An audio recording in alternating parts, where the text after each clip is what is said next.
The city that was about to fall. December 1937. Winter had already reached the ancient Chinese capital of Nanjing. The Yangtze River flowed slowly past the city walls, grey under the cold sky. Markets were quieter than usual. Shops were closing earlier. Families spoke in whispers behind wooden doors. Everyone knew what was coming. The Imperial Japanese Army was advancing toward the city, and they were coming fast. Only months earlier, Japan had launched a full invasion of China in what would become known as the Second Sino-Japanese War. City after city had fallen. Shanghai had resisted for months, but when it finally collapsed in November 1937, the road to Nanjing was open. Now the Chinese capital stood exposed. Inside the city were more than 600,000 civilians. Most had nowhere to go. Refugees from surrounding provinces had already flooded the streets.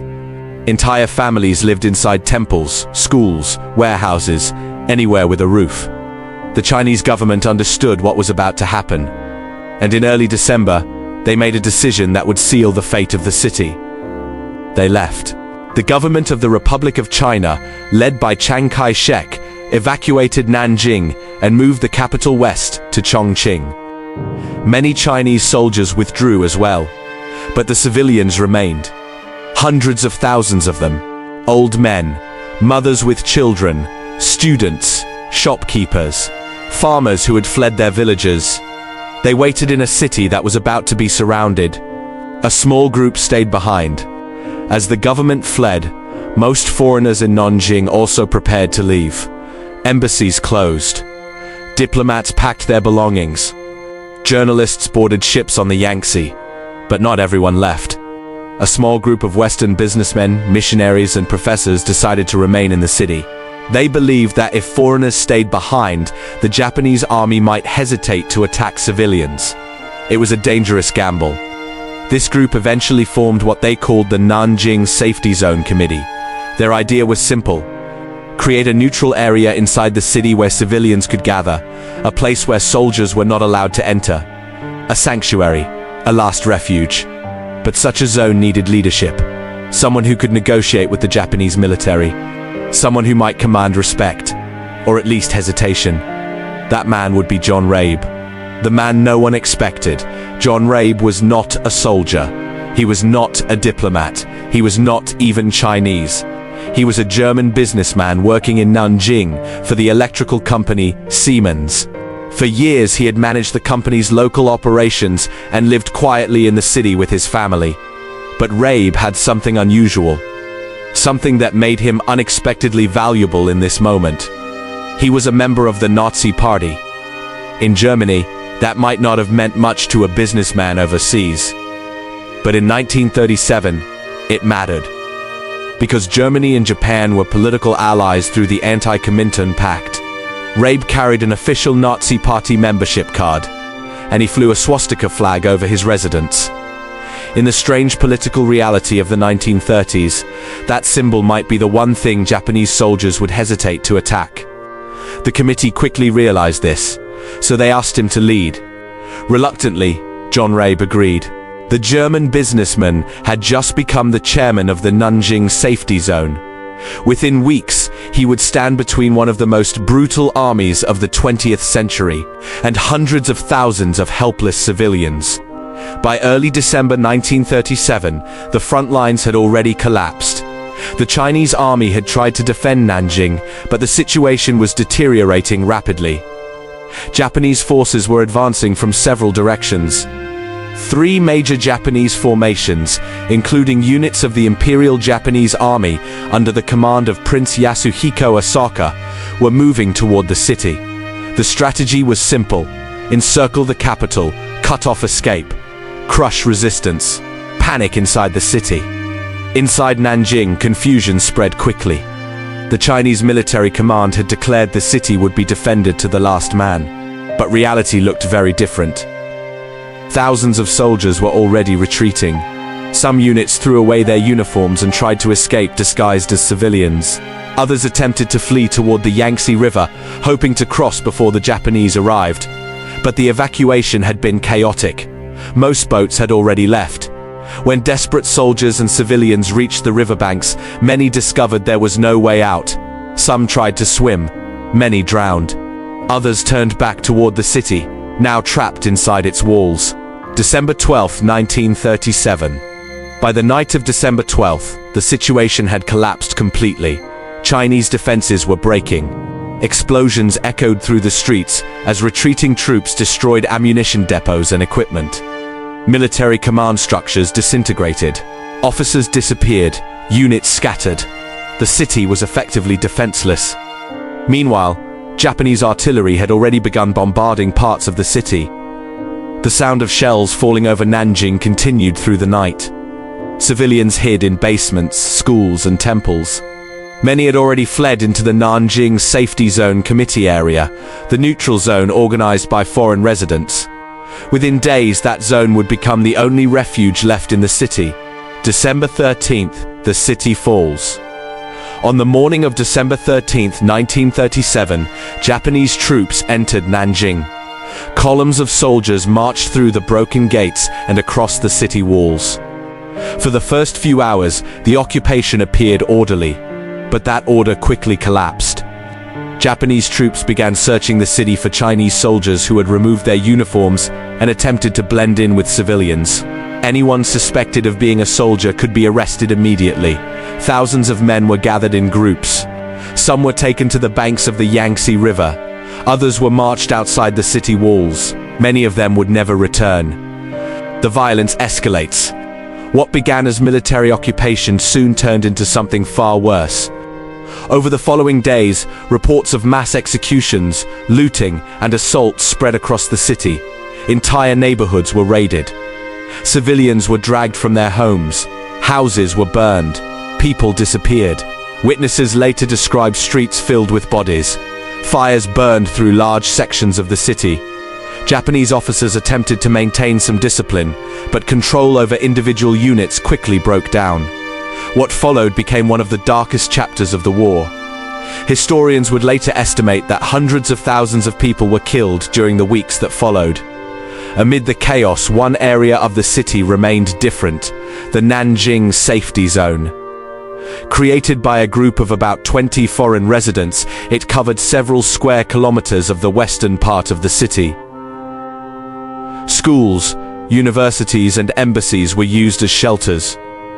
Within days, the zone filled with civilians, then tens of thousands.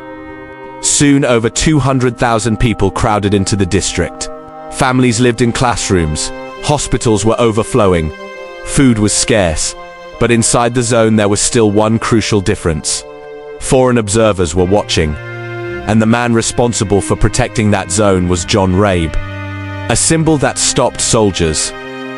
Rabe quickly understood that the safety zone would only survive if Japanese soldiers believed it was politically sensitive. So he did something unusual. He raised the Nazi flag above the zone's headquarters, over his house, over refugee camps, and over buildings sheltering thousands of civilians. To Japanese troops, the symbol carried political weight. Germany was an ally of Japan. For many soldiers, attacking a building flying the Nazi flag meant risking diplomatic trouble. Rabe used that hesitation repeatedly. When Japanese patrols entered the zone looking for suspects, he confronted them directly. Sometimes he stood between soldiers and civilians. Sometimes he shouted. Sometimes he simply pointed to the flag above his house, and surprisingly often, it worked. One man walk in the streets. During the worst days of the occupation, Rabe spent hours moving through the safety zone. He checked refugee camps, visited hospitals, and confronted Japanese patrols when they tried to enter protected areas. He carried no weapon, only documents identifying him as a German national and a member of the Nazi Party. And yet, he repeatedly placed himself between armed soldiers and civilians. Later, in his personal diaries, Rabe described what he saw in the city during those days. The executions, the fires, the terrified refugees flooding into the safety zone. Those diaries would later become one of the most important historical records of the massacre. But at that moment, Rabe was not thinking about history. He was trying to keep people alive. Every day the zone grew more crowded, every day more refugees arrived, and every day the danger increased. Because outside the zone, the violence had only begun.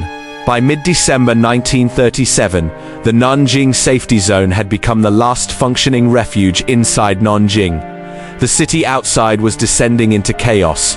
Gunfire echoed through the streets. Smoke drifted above entire districts that had been burned. Thousands of civilians wandered through the ruins, searching for relatives who had disappeared. But inside the safety zone, something different was happening. Refugees kept arriving. At first it was thousands, then tens of thousands. Soon the number reached over 200,000 civilians. Families slept in school corridors, warehouses, churches, and university buildings. Courtyards filled with makeshift shelters built from wood, blankets, and scraps of cloth. Food was rationed carefully. Rice supplies were guarded. Medical supplies were almost non-existent. Doctors treated injuries with whatever they could find. But the most urgent problem was not hunger, it was protection, because Japanese patrols were still entering the zone. John Rabe's daily patrols. Every morning John Rabe left his residence and began walking through the district. His house stood at the center of the safety zone. Above it flew the Nazi flag, the symbol that had unintentionally become the shield protecting the refugees. Rabe kept a routine. He visited hospitals. He inspected refugee camps. He checked on schools where thousands of people were sheltering, but much of his time was spent confronting Japanese soldiers. Patrols regularly entered the zone, searching for Chinese soldiers hiding among civilians. Sometimes they dragged men from the crowds. Sometimes they entered buildings without permission. And when that happened, Rabe often intervened personally. Witnesses later described scenes where the German businessman stood directly in front of armed soldiers and demanded they leave. He showed his German papers. He reminded them that Germany and Japan were political allies, and he pointed to the swastika flag flying above the buildings. In many cases, the soldiers withdrew. Not always, but often enough that thousands of civilians survived inside the safety zone. The committee that ran a city. Although Rabe became the public face of the safety zone, he was not alone. The Nanjing Safety Zone Committee included about 20 foreigners who had chosen to remain in the city. Among them were missionaries, doctors, and professors. One of the most important figures was Minnie Vautrin, an American missionary who ran a women's college that became one of the largest refugee shelters. Her campus alone housed thousands of women and children. Another key member was Robert Wilson, an American surgeon at the local hospital who treated hundreds of wounded civilians every day. These individuals documented what they witnessed. Many kept diaries.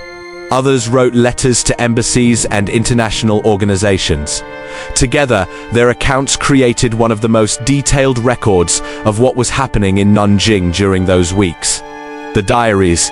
Throughout the crisis, John Rabe wrote almost every day. In notebooks that he kept in his house, he recorded what he saw across the city. Executions along the river. Groups of prisoners marched away by soldiers. Homes burned after looting. Families searching desperately for missing relatives. These writings would later become known as the Good Man of Nanking, based on Rabe's wartime diaries. The entries were not written as propaganda. They were written as personal observations, sometimes angry, sometimes desperate, sometimes simply exhausted. In one entry, Rabe described how refugees begged him for protection whenever Japanese patrols appeared. In another, he recorded nights when the safety zone was filled with terrified civilians who had heard gunfire outside the district. But even as the violence continued across the city, the safety zone remained a place where many civilians could still survive. Despite the committee's efforts, the safety zone was never completely safe. Japanese soldiers occasionally entered refugee camps. Women were taken away. Men suspected of being soldiers were arrested. Sometimes entire groups disappeared. Rabe and the committee repeatedly protested these actions to Japanese authorities. They wrote letters, filed complaints, and demanded that the safety zone be respected as neutral territory. Sometimes these protests worked, other times they were ignored. But the existence of the zone itself changed the scale of the disaster. Without it, hundreds of thousands of civilians would have been exposed to the violence spreading across the rest of the city. By January 1938, Rabe had become convinced that the situation in Nanjing was far worse than the outside world realized. So he decided to do something extraordinary. He wrote a report describing what he had witnessed, and he addressed it directly to Adolf Hitler.